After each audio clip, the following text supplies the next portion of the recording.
বৃষ্টি ও রহমত, ঠিক কিনা? বৃষ্টি পাঠায় কে? বৃষ্টির মালিক কে? বিশ্বনবী আকাশে মেঘ দেখলে বলতেন আল্লাহুম্মা সাইয়্যিবান নাফিআন, হে আল্লাহ তুমি ভালো বৃষ্টি দাও। কেননা এই বৃষ্টি দিয়েও আল্লাহ অনেক জাতিকে ধ্বংস করেছে। বৃষ্টি দিয়ে মানে অতি বৃষ্টি দিয়ে আল্লাহ বন্যা দিয়ে গোটা দুনিয়াটাকে ভাসিয়ে দিতে পারে কি পারে না? এজন্য মেঘ দেখলে এত আনন্দিত হয়েন না। বৃষ্টি দেখলে অনেকে গান বাজায়, আছে না নাই? এই বৃষ্টি ভেজা রাতে তুমি চলে যেও না, গান গায় না? না, আপনি আল্লাহর কাছে দোয়া করবেন আল্লাহুম্মা সাইয়্যিবান নাফিআন, আল্লাহ তুমি বরকতের বৃষ্টি দাও। আল্লাহুম্মা গাইসান মুগীসান মারিআন মুরিআন নাফিআন গায়রা দার।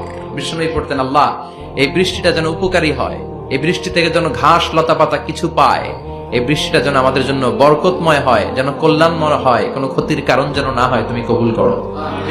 আবার বেশি বৃষ্টি হলে বিষ্ণুনবী দোয়া করতেন আল্লাহুম্মা হাওয়ালাইনা ওয়ালা আলাইনা, আল্লাহ আমাদের এলাকায় আর বৃষ্টি দিও না, আমাদের চারিপাশে দাও।